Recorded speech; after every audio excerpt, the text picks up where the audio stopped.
afternoon, everybody. Welcome to RIP News, your local news station for University College Utrecht.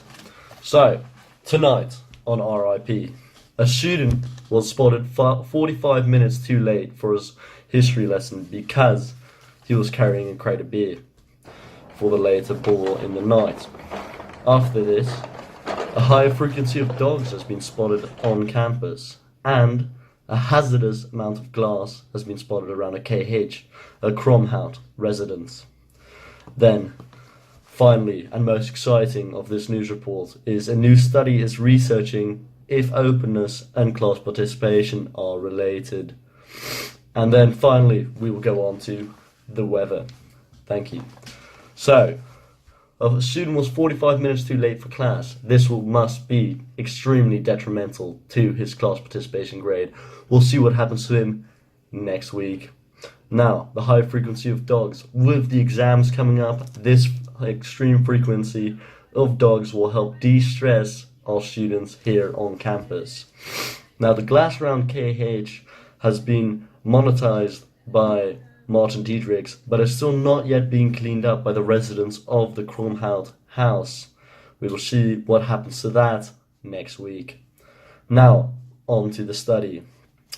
The researchers are from our very own University College campus, and they are exploring if there is a significant relationship between openness and class participation.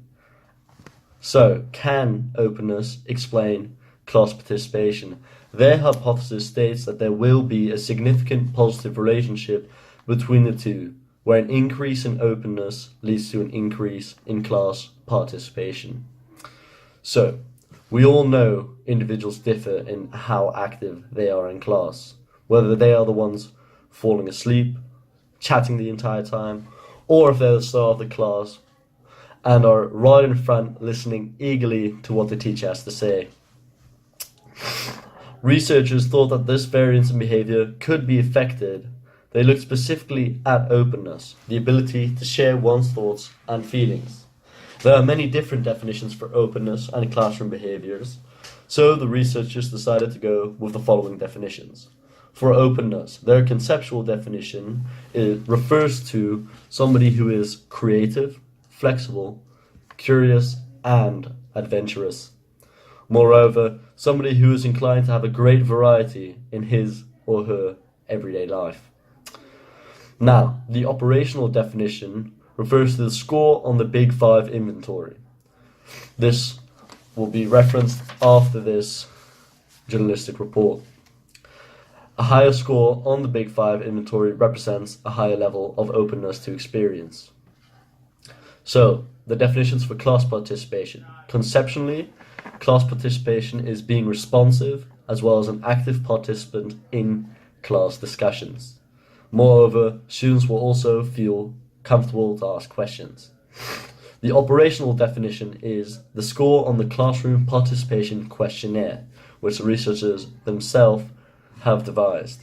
A higher score on the questionnaire represents a higher level of classroom participation. Other researchers have found that openness was positively related to a desire for self-improvement, high scores on critical thinking strategies, and intellectual ability.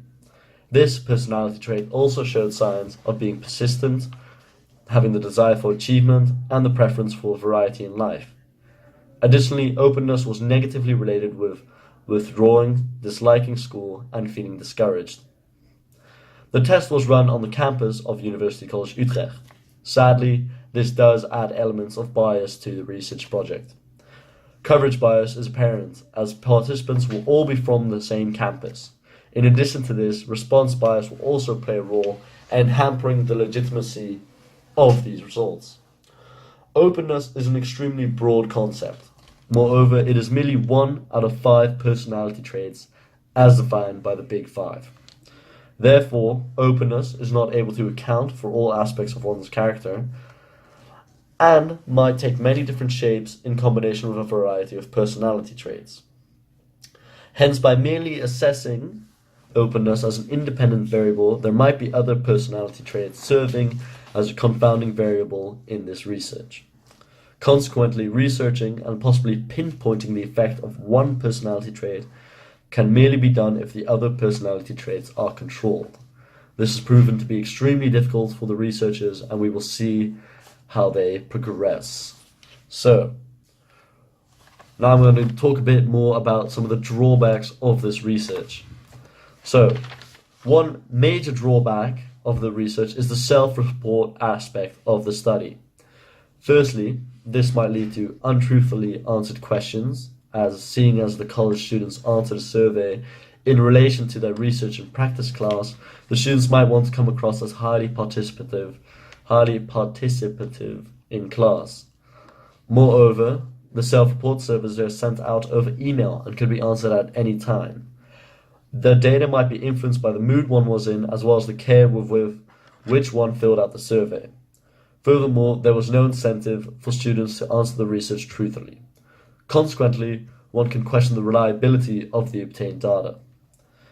There was no significant correlation found between classroom participation and openness, meaning that the researchers' hypothesis was proven to be incorrect, and that this revolutionary study will sadly not benefit the residents of this campus.